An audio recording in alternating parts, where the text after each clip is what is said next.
छत्रपती संभाजीनगर जिल्हा परिषद जिल्ह्याच्या राजकारणाचा केंद्रबिंदू मानली जाणारी ही संस्था आणि इथे गेल्या काही दिवसात जे घडलं ते फक्त एका निवडीपुरतं मर्यादित नाही तर मोठ्या राजकीय बदलाची चाहूल देणारं आहे।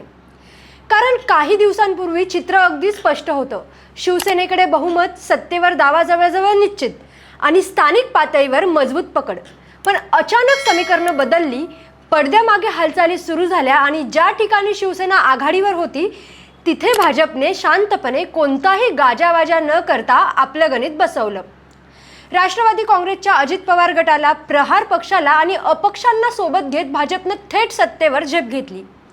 हे सगळं इथेच थांबत नाही, कारण सत्ता मिळवल्यानंतरही भाजपची पुढची रणनीती अधिक महत्त्वाची ठरते। अपक्षांना आणि मित्रपक्षांना सभापतिपद देण्याची चर्चा सुरू होते। म्हणजेच केवळ सत्ता मिळवणं नव्हे तर ती टिकवण्याची तयारीही सुरू आहे। मित्रपक्ष असलेल्या शिवसेनेला सत्तेबाहेर ठेवण्याची ही खेळी नेमकी काय सांगते? भाजपचं हे फक्त स्थानिक राजकारण आहे की यामागे आगामी निवडणुकांचं गणित दडलंय?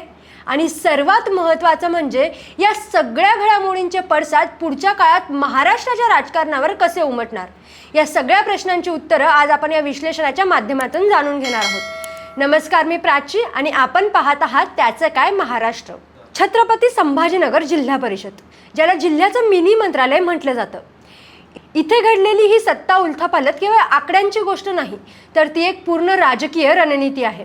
कारण काही दिवसांपूर्वी चित्र पूर्णपणे वेगळं होतं। शिवसेनेकडे बहुमताचा आकडा असल्याचं स्पष्ट दिसत होतं।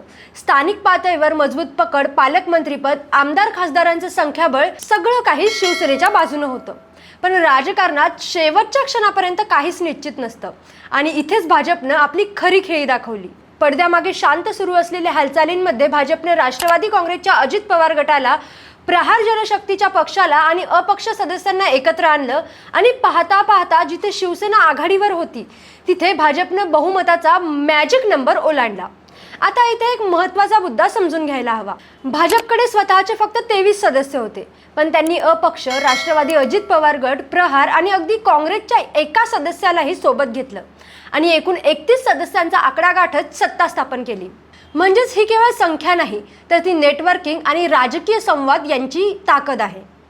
या सगळ्या प्रक्रियेत अतुल सावे यांची भूमिका खूप महत्त्वाची ठरते। निवडणुकीच्या आदल्या रात्रीपासून त्यांनी जी फिल्डिंग लावली तीच भाजपसाठी गेम चेंजर ठरली। म्हणजेच ही अचानक घडलेली घटना नक्कीच नाही तर त्यामागे आधीपासूनच आखलेली रणनीती होती। पण आता इथेच खरी गोष्ट ही पुढे सुरू होते। सत्ता मिळवणं एक गोष्ट असते, पण ती टिकवणं हा खरा कस असतो आणि भाजपला हे चांगलंच माहिती आहे। कारण शिवसेना आता सत्तेबाहेर गेली आहे आणि त्यामुळे ती आक्रमक भूमिका घेण्याची शक्यता नक्कीच नाकारता येत नाही। आता शिवसेना काय करू शकते तर पहिला पर्याय म्हणजे अविश्वास ठराव, दुसरा पर्याय म्हणजे सदस्यांमध्ये फूट पाडण्याचा प्रयत्न। म्हणजेच भाजपने ज्या पद्धतीने गणित जुळवलं त्याच पद्धतीने विरोधकही ते बिघडवण्याचा प्रयत्न करू शकतात आणि याचा धोका ओळखून भाजपने एक मोठा निर्णय घेतला आहे। अपक्ष आणि मित्र पक्षांना केवळ सत्तेत सहभागी करून घेणं नाही तर त्यांना सभापतिपद आणि स्थायी समितीत स्थान देणं असं त्यांनी ठरवलंय। आता हा निर्णय महत्त्वाचा का? कारण स्थायी समिती म्हणजे निधी वाटपाचं केंद्र, विकास कामांचे निर्णय इथेच घेतले जातात आणि जर मित्र पक्षांना इथे स्थान दिलं तर त्यांना त्यांच्या मतदारसंघात काम करता येतं। त्यामुळे ते भाजपसोबत राहण्याची शक्यता नक्कीच जास्त वाढते। म्हणजेच बघा, भाजप इथे केवळ सत्ता चालवत नाहीये तर ती स्थिर ठेवण्यासाठी राजकीय गुंतवणूक देखील करत आहे। आता दुसरा मोठा राजकीय अँगल, महायुतीमध्येच भाजप आणि शिवसेना शिंदे गट हे मित्र पक्ष आहेत, पण इथे भाजपनं शिवसेनेला पूर्णपणे सत्तेबाहेर ठेवलं। त्यामुळे हा प्रश्न निर्माण होतोय की ही केवळ स्थानिक पातळीवर स्पर्धा आहे की हळूहळू शिवसेनेला कमकुवत करण्याचा प्रयत्न भाजप करत आहे। कारण अगदी आता बारकाईनं बघितलं तर असाच पॅटर्न इतर जिल्ह्यांमध्येही दिसतोय। परभणीत शिवसेनेला बाजूला ठेवून राष्ट्रवादीसोबत सत्ता, रायगडमध्ये शिवसेना सर्वात मोठा पक्ष असूनही अध्यक्ष उपाध्यक्ष पदांपासून दूर। म्हणजेच एक मोठा ट्रेंड दिसतोय। भाजप आपली ताकद वाढवत आहे आणि मित्र पक्षांवर अवलंबून राहण्याऐवजी स्वतःचं वर्चस्व निर्माण करत आहे। आता याचा थेट परिणाम कुठे होणार तर आगामी विधानसभा निवडणुकांवर। जिल्हा परिषद म्हणजे ग्रामीण भागातील राजकारणाचं केंद्र।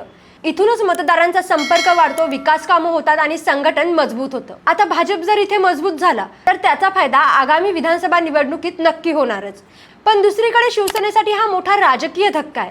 कारण जिल्ह्यात खासदार, आमदार आणि पालकमंत्री असूनही जर जिल्हा परिषद हातातून जाते तर त्याचा संदेश कार्यकर्त्यांमध्ये काय जाईल हा विचार करण्यासारखा मुद्दा आहे. आता पुढचं राजकीय चित्र काय असू शकतं, तर भाजप आपली सत्ता टिकवण्यासाठी मित्रपक्षांना अधिक महत्त्व देईल, निधी वाटपात झुकतं माप देईल आणि संघटन मजबूत करेल. तर इथेही शिवसेना शांत बसणार नाही. ती कायदेशीर लढाई, राजकीय दबाव आणि सदस्यांमध्ये फूट पाडण्याचे प्रयत्न करू शकते. आणि या सगळ्यात राष्ट्रवादी अजित पवार गट आणि अपक्ष यांची भूमिका मात्र किंग मेकर सारखी राहणार आहे. आणि या सगळ्यात राष्ट्रवादी अजित पवार गट, प्रहार जनशक्ती पक्ष आणि अपक्ष यांची भूमिका मात्र किंग मेकर सारखी राहणार आहे. ते कोणाच्या बाजूने उभे राहतात यावर संपूर्ण राजकीय समीकरण बदलू शकतं. तर छत्रपती संभाजीनगर जिल्हा परिषद झालेली ही सत्ता उलथापालथ केवळ एक स्थानिक घटना नाही, तर महाराष्ट्राच्या मोठ्या राजकारणाचा संकेत आहे. आता भाजपची ही खेळी कितपत यशस्वी ठरणार, शिवसेना याला कसं प्रत्युत्तर देणार आणि सत्तेचा हा खेळ आणखी कोणते ट्विस्ट घेऊन येणार, हे सगळं पाहणं नक्कीच महत्त्वाचं ठरणार आहे. तुम्हाला याबाबत काय वाटतं कमेंटमध्ये नक्की सांगा. बाकी राजकारणाच्या आखाड्यात आपली नजर कायम असणारच आहे, तेव्हा कुठेही जाऊ नका, पाहत रहा, सबस्क्राईब करा. त्याचं काय महाराष्ट्र.